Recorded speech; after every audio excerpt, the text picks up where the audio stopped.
সুপ্রিয় শিক্ষার্থীবৃন্দ, সকলকে স্বাগত জানাচ্ছি নবম দশম শ্রেণীর রসায়ন বিষয়ের পঞ্চম অধ্যায় রাসায়নিক বন্ধনের উপর চতুর্থ ক্লাসে। আজকে আমাদের আলোচ্য বিষয় হচ্ছে তিনটি। আমরা সর্বপ্রথম যে বিষয়টি নিয়ে আলোচনা করব সেটি হচ্ছে সমযোজী বন্ধন, যাকে আমরা ইংরেজিতে জানি কোভ্যালেন্ট বন্ডস নামে। এরপরে আমরা যে বিষয়টি নিয়ে কথা বলবো সেটি হচ্ছে আয়নিক ও সমযোজী যৌগের বৈশিষ্ট্য। আমরা গত ক্লাসে আয়নিক যৌগ বা আয়নিক বন্ধন নিয়ে পড়াশোনা করে এসেছি এবং আজকে আমরা জানবো সমযোজী বন্ধন। তো এই আয়নিক বন্ধন দ্বারা গঠিত যৌগগুলোকে আমরা বলি আয়নিক যৌগ এবং সমযোজী বন্ধন দ্বারা গঠিত যৌগগুলোকে আমরা বলি সমযোজী যৌগ। আমরা এই আয়নিক যৌগ ও সমযোজী যৌগের বৈশিষ্ট্য নিয়ে আজকে আলোচনা করব এবং সর্বশেষ যে বিষয়টি নিয়ে আমরা আজকে কথা বলবো সেটি হচ্ছে ধাতব বন্ধন। ধাতব বন্ধনকে আমরা ইংরেজিতে জানি মেটালিক বন্ড হিসেবে। ধাতব বন্ধন কিভাবে গঠিত হয় এবং এর কিছু বৈশিষ্ট্য নিয়েও আজকে আমরা আলোচনা করব।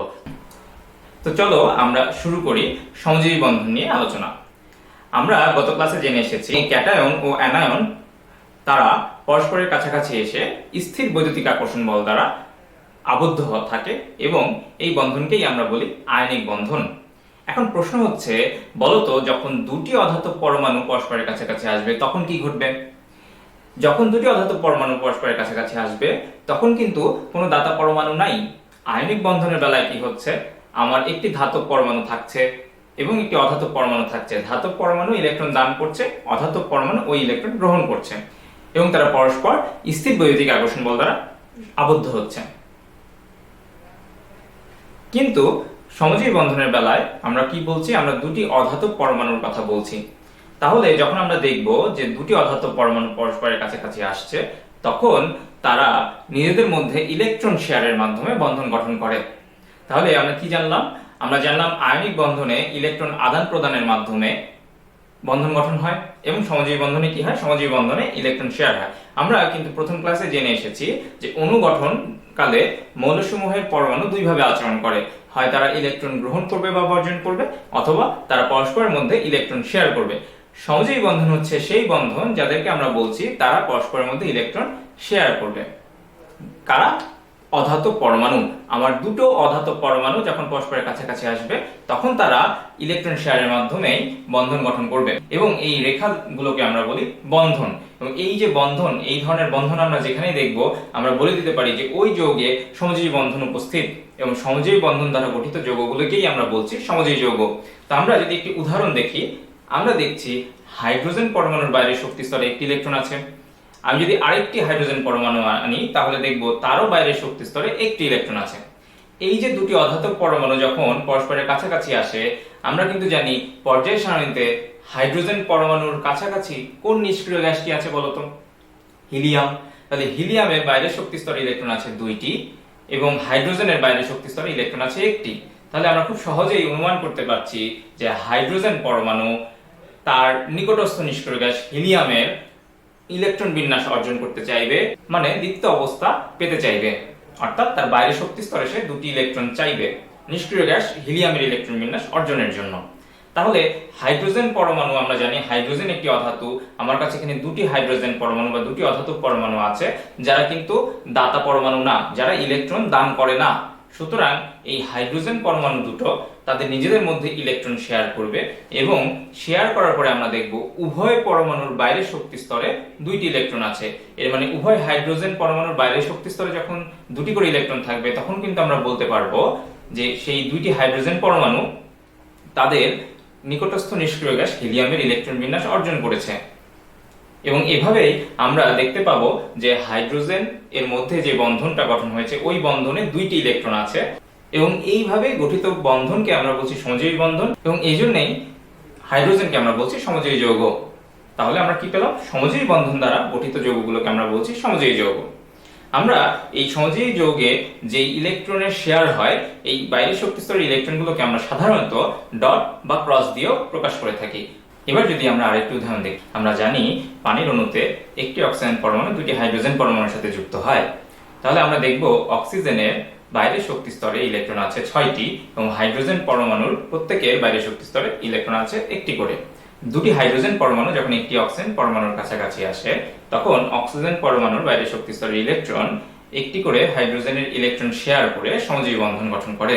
তাহলে আমরা দেখতে পাচ্ছি এখানে দুটি OH বন্ধন রয়েছে এবং এভাবে গঠিত যৌগকে আমরা বলছি সমযোজী যৌগ। সুতরাং পানি একটি সমযোজী যৌগ। এবার আমরা জানবো আয়নিক ও সমযোজী যৌগের কিছু বৈশিষ্ট্য নিয়ে। আয়নিক যৌগ ও সমযোজী যৌগের প্রথম যে বৈশিষ্ট্য নিয়ে আমরা জানবো তা হচ্ছে গলনাঙ্ক ও স্ফুরণাঙ্ক।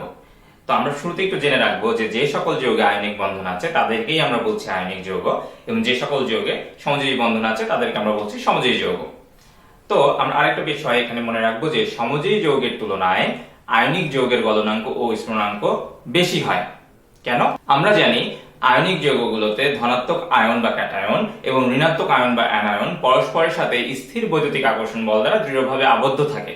এতে করে তাদের মধ্যে আন্তঃআণবিক আকর্ষণ বল বেশি থাকে, তাই তাদেরকে পরস্পর থেকে দূরে সরাতে গেলে বা গলিয়ে ফেলতে গেলে আমাদের অনেক বেশি তাপ শক্তির প্রয়োজন হয়।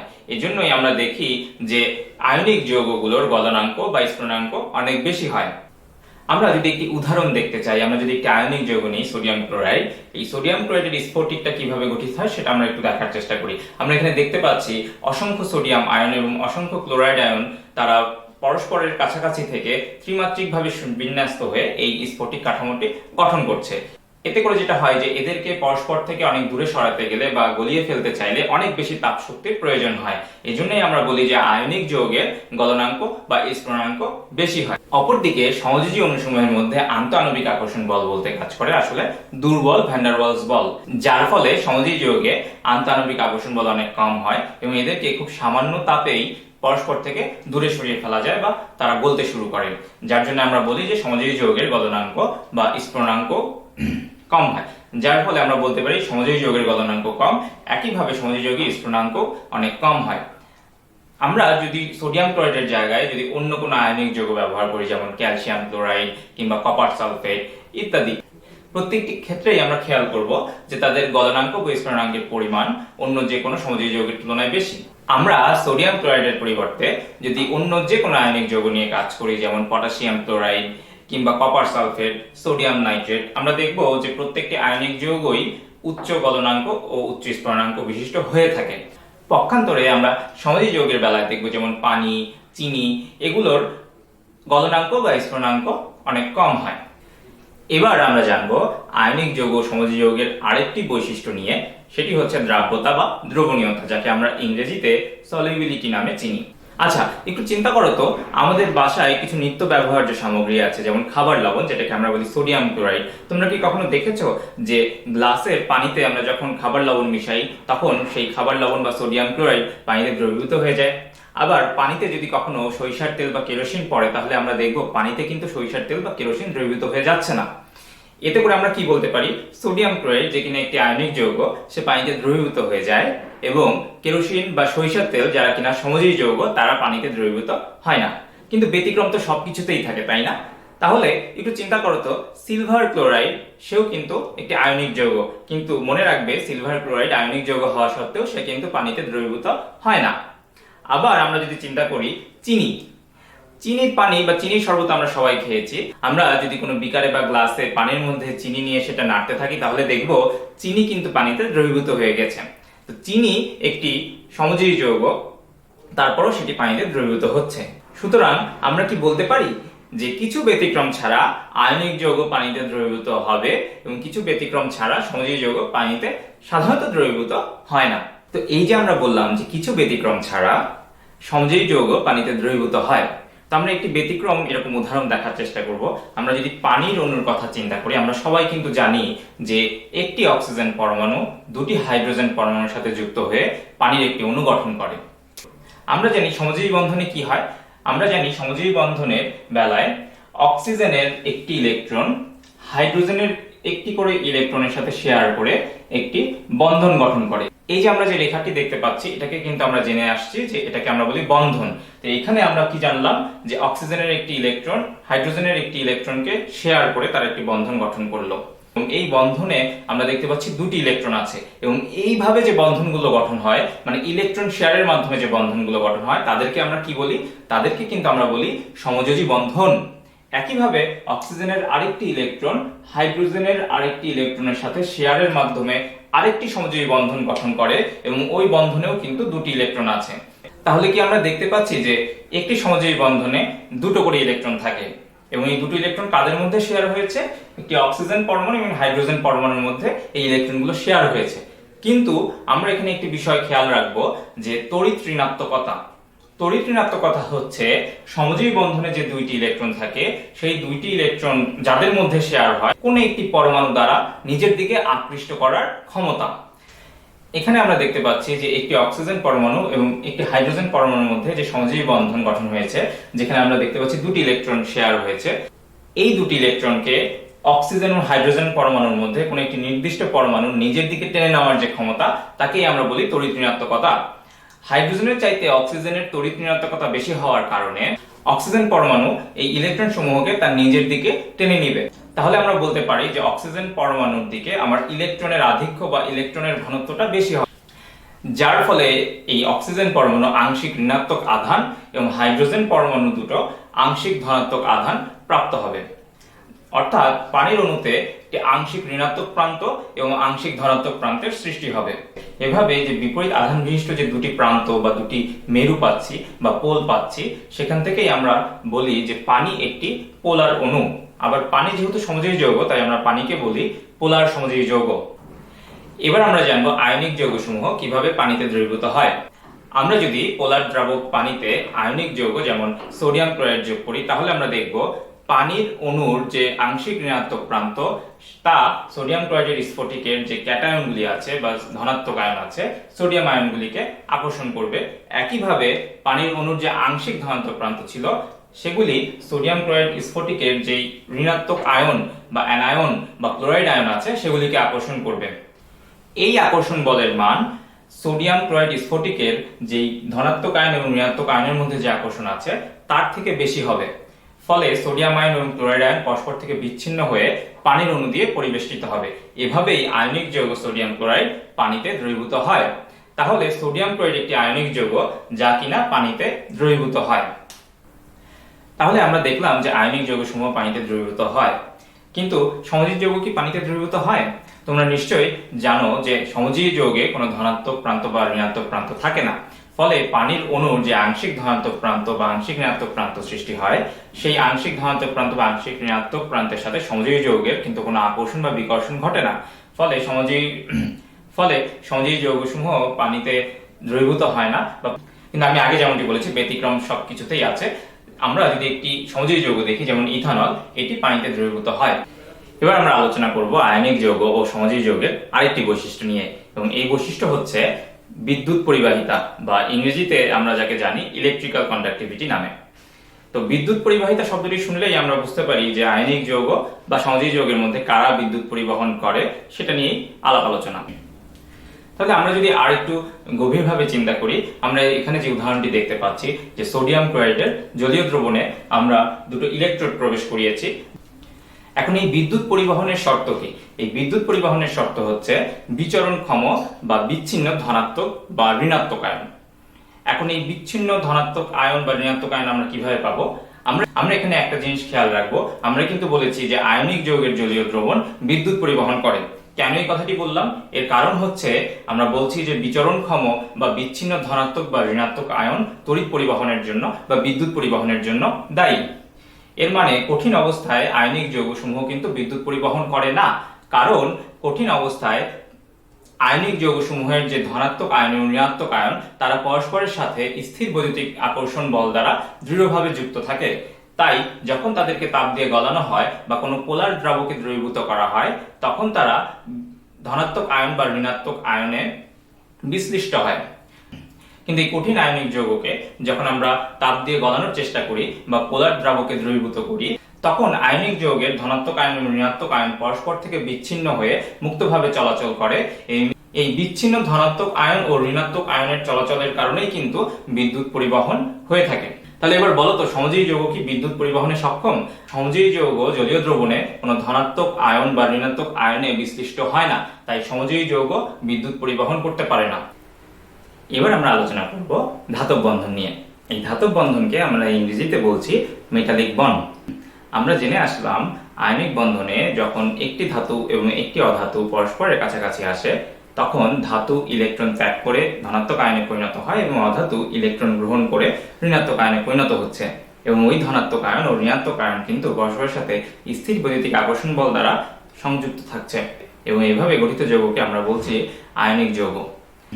আবার আমরা দেখলাম যখন দুটি অধাতব পরমাণু পরস্পরের কাছাকাছি আসে তখন তারা নিজেদের মধ্যে ইলেকট্রন শেয়ার করে নিষ্ক্রিয় গ্যাসের ইলেকট্রন বিন্যাস অর্জন করে। এই যে ইলেকট্রন শেয়ার করে যে বন্ধন গঠন হয় এগুলোকে আমরা বলি সমযোজী বন্ধন। এবার একটু চিন্তা করে দেখো তো, দুটি ধাতব পরমাণু যদি পরস্পরের কাছাকাছি আসে তখন কি হতে পারে? যখন দুটি পরমাণু পরস্পরের কাছাকাছি আসে তখনও এক ধরনের বন্ধন গঠন হয় এবং ওই বন্ধনকে আমরা বলি ধাতব বন্ধন। আমি যদি আরেকটু সুন্দরভাবে বলতে চাই, একখণ্ড ধাতুর মধ্যে ধাতব পরমাণু সমূহ পরস্পরের সাথে যে আকর্ষণের মাধ্যমে যুক্ত থাকে তাকে আমরা বলি ধাতব বন্ধন। এখন এই ধাতব বন্ধনের আলোচনায় আমরা খেয়াল রাখবো, পর্যায় সারণীতে আমরা যত বাম থেকে ডান দিকে যাই তত আমার কি হয়, ধাতব ধর্ম হ্রাস পায়। এবং আমরা জানি পর্যায় সারণীতে বাম দিকে যে মৌলগুলো আছে সেগুলো হচ্ছে ধাতু এবং তাদের বাইরে শক্তি স্তরে একটি, দুইটি বা তিনটি করে ইলেকট্রন থাকে। ফলে তারা খুব সহজেই একটি, দুইটি বা তিনটি ইলেকট্রন ত্যাগ করে নিষ্ক্রিয় গ্যাসের ইলেকট্রন বিন্যাস অর্জন করতে পারে। ধাতব খণ্ডে যেটা হয়, ধাতব খণ্ডে ধাতব পরমাণু সমূহ তাদের বাইরের শক্তি স্তর থেকে একটি, দুইটি বা তিনটি করে ইলেকট্রন ছেড়ে দিয়ে ধনাত্মক আয়নে পরিণত হয়। কারণ আমরা কি জানি, আমরা জানি ধাতব পরমাণুর আকার বড় হয়, যার জন্য কোন একটি ধাতব পরমাণুর নিউক্লিয়াস থেকে তার বাইরের শক্তি স্তরের ইলেকট্রনের কিন্তু আকর্ষণ কম হয়, যার জন্য ধাতব পরমাণু সমূহ খুব সহজেই তার বাইরের শক্তি স্তরের ইলেকট্রন ছেড়ে দিয়ে ধনাত্মক আয়নে পরিণত হয়। এবং এই ধনাত্মক আয়নগুলোকে আমরা বলি অ্যাটমিক কোর বা পারমাণবিক শ্বাস। ধাতব স্ফটিকে এই পারমাণবিক শ্বাসগুলো কিন্তু একটি সুনির্দিষ্ট ত্রিমাত্রিকভাবে সজ্জিত থাকে। এখন এই পারমাণবিক শ্বাসের মধ্যবর্তী স্থানে ধাতব পরমাণু কর্তৃক যে ইলেকট্রন ত্যাগ করা হয়েছে সেই ইলেকট্রনগুলো মুক্তভাবে চলাচল করে, যেগুলোকে আমরা বলি সঞ্চরণশীল ইলেকট্রন বা ডিলোকালাইজড ইলেকট্রন। এই সঞ্চরণশীল ইলেকট্রনগুলোর কারণেই কিন্তু ধাতব খণ্ডগুলো বিভিন্ন ধরনের বৈশিষ্ট্য দেখিয়ে থাকে, যেগুলি আমরা পরবর্তী অংশে আলোচনা করব। পারমাণবিক শ্বাসের মধ্যবর্তী স্থানে ধাতব পরমাণু কর্তৃক ত্যাগকৃত ইলেকট্রনগুলো কিন্তু মুক্তভাবে চলাচল করে, যেগুলোকে আমরা বলছি ডিলোকালাইজড ইলেকট্রন বা সঞ্চরণশীল ইলেকট্রন। এই সঞ্চরণশীল ইলেকট্রনগুলো কিন্তু তখন কোনো নির্দিষ্ট পরমাণুর অধীনে থাকে না, বরং তারা সমগ্র ধাতব খণ্ডের হয়ে যায়। অর্থাৎ আমরা বলতে পারি ইলেকট্রনের সাগরে এই পারমাণবিক শ্বাসগুলো তখন একটি সুনির্দিষ্ট ত্রিমাত্রিক বিন্যাস ধারণ করে থাকে। ধাতব স্ফটিকে দুটো ধাতব আয়নের মধ্যবর্তী স্থানে যে সঞ্চরণশীল ইলেকট্রনগুলো থাকে তাদের প্রতি উভয় ধাতব আয়নই কিন্তু স্থির বৈদ্যুতিক আকর্ষণ বল অনুভব করে। এই স্থির বৈদ্যুতিক আকর্ষণ বল অনুভব করার কারণে তারা কিন্তু পরস্পর থেকে আর বিচ্ছিন্ন হতে পারে না। এটি কিন্তু মূলত ধাতব বন্ধনের মূল কারণ। এবং এই সঞ্চরণশীল ইলেকট্রনের কারণেই কিন্তু আমরা ধাতুর আরো কিছু বৈশিষ্ট্য লক্ষ্য করি, যেমন বিদ্যুৎ পরিবাহিতা, তাপ পরিবাহিতা, ঘাত সহতা, নমনীয়তা বা ঔজ্জ্বল্যতা ইত্যাদি। আমরা এখন এমনই দুটো বৈশিষ্ট্য নিয়ে জানব। প্রথমে আমরা ধাতুর যে বৈশিষ্ট্য নিয়ে আলোচনা করব সেটি হচ্ছে ধাতুর বিদ্যুৎ পরিবাহিতা। আমরা জানি যে সকল ধাতুই বিদ্যুৎ সুপরিবাহী। এর কারণ কি? এর কারণ হচ্ছে আমরা একটু আগে আলোচনা করেছি যে ধাতব বন্ধনে ধাতব পরমাণু সমূহ যে পারমাণবিক শ্বাস তৈরি করে সেই পারমাণবিক শ্বাসের মধ্যবর্তী স্থানে কিন্তু আমার ইলেকট্রনগুলো মুক্তভাবে চলাচল করে এবং এই সঞ্চরণশীল ইলেকট্রনের জন্যই কিন্তু ধাতব বিদ্যুৎ সুপরিবাহী হয়। আমরা যদি কোনো একটি ধাতব খণ্ডের সাথে একটি ব্যাটারির ধনাত্মক ও ঋণাত্মক প্রান্ত যুক্ত করি তাহলে আমরা দেখব ইলেকট্রনগুলো ঋণাত্মক প্রান্ত থেকে ধনাত্মক প্রান্তের দিকে প্রবাহিত হচ্ছে এবং আমার বিদ্যুৎ ধনাত্মক প্রান্ত থেকে ঋণাত্মক প্রান্তের দিকে প্রবাহিত হবে। এই সঞ্চরণশীল ইলেকট্রন না থাকলে বিদ্যুৎ পরিবহন সম্ভব হতো না বা ধাতুকে আমরা বিদ্যুৎ সুপরিবাহী বলতে পারতাম না। সুতরাং আমরা বলতে পারি এই সঞ্চরণশীল ইলেকট্রনগুলোই কিন্তু বিদ্যুৎ পরিবহনের জন্য দায়ী। আমরা এবার আরেকটি বৈশিষ্ট্য জানবো, সেটা হচ্ছে ধাতুর তাপ পরিবাহিতা। আমরা কোনো একটি ধাতব খণ্ড যেমন চাকু বা ছুরি বা বটি বা দা এগুলো নিয়ে যদি এই পরীক্ষাটি করি তাহলে দেখব আমরা চাকুর এক প্রান্তে যদি আগুন দিয়ে গরম করি তাহলে আমরা যে প্রান্ত ধরে থাকবো সেই প্রান্তেও কিন্তু গরম অনুভব করব। এর কারণ কি? এর কারণ হচ্ছে ধাতুর তাপ পরিবাহিতা।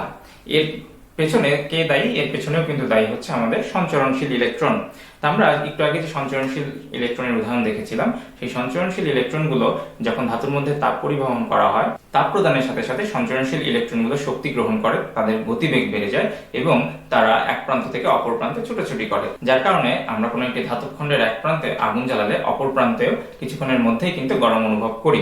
সুতরাং আমরা বলতে পারি সঞ্চরণশীল ইলেকট্রনের কারণে ধাতু যেমন বিদ্যুৎ সুপরিবাহী হয়, একই কারণে এই সঞ্চরণশীল ইলেকট্রনের কারণে ধাতু তাপ পরিবহন করে থাকে। সুতরাং আজকে আমরা কি শিখলাম? আমরা জানলাম দুটি অধাতব পরমাণু যখন কাছাকাছি আসে তখন তারা পরস্পরের সাথে যুক্ত হয় ইলেকট্রন শেয়ারের মাধ্যমে এবং এভাবে যে বন্ধন গঠন হয় তাকে আমরা বলি সমযোজী বন্ধন এবং এই সমযোজী বন্ধন দ্বারা গঠিত যৌগগুলোকে আমরা বলছি সমযোজী যৌগ। আমরা একই সাথে জানলাম ধাতব বন্ধনের কথা। যখন দুটি ধাতব পরমাণু পরস্পরের সাথে আকর্ষণ দ্বারা যুক্ত হয় সেই আকর্ষণকে আমরা বলছি ধাতব বন্ধন। অর্থাৎ ধাতব খণ্ডের মধ্যে পরমাণুসমূহ যে আকর্ষণ দ্বারা পরস্পরের সাথে যুক্ত থাকে তাকে আমরা বলছি ধাতব বন্ধন। এবং ধাতব খণ্ডে পারমাণবিক শ্বাসের মধ্যবর্তী স্থানে সঞ্চরণশীল ইলেকট্রন থাকে এবং এই সঞ্চরণশীল ইলেকট্রনের কারণে ধাতু বিদ্যুৎ সুপরিবাহী এবং তাপ পরিবহন করে থাকে। আমরা আজকে আরো জেনেছি আয়নিক যৌগ ও সমযোজী যৌগের বৈশিষ্ট্য। আমরা জেনেছি যে আয়নিক যৌগ ও সমযোজী যৌগের গলনাঙ্ক ও স্ফুটনাঙ্ক নিয়ে, আয়নিক যৌগ ও সমযোজী যৌগের মধ্যে কারা পানিতে দ্রবণীয় হয় এবং কিছু ব্যতিক্রম উদাহরণও দেখেছি। একই সাথে আমরা বিদ্যুৎ পরিবাহিতা নিয়ে কথা বলেছি। আমরা দেখেছি আয়নিক যৌগগুলো জলীয় দ্রবণে বিদ্যুৎ পরিবাহী হয় এবং সমযোজী যৌগের বেলায় আমরা দেখেছি যে তারা সচরাচর পানিতে দ্রবীভূত হয় না। কিছু ব্যতিক্রম উদাহরণ আমরা জানার চেষ্টা করেছি এবং আমরা জেনেছি ধাতব বন্ধন সম্পর্কে। ধাতব বন্ধন কি, সঞ্চরণশীল ইলেকট্রনের ভূমিকা কি এবং সঞ্চরণশীল ইলেকট্রনের কারণে ধাতু কি কি বৈশিষ্ট্য দেখায় সেগুলো সম্পর্কে আমরা জেনেছি। তোমাদের কিছু বাড়ির কাজ দেওয়া থাকলো। আমি আশা করব তোমরা সকলেই বাসায় পর্যাপ্ত অনুশীলনের মাধ্যমে এই জিনিসগুলো চর্চা করবে এবং প্রত্যেকেই সঠিক উত্তর করতে পারবে।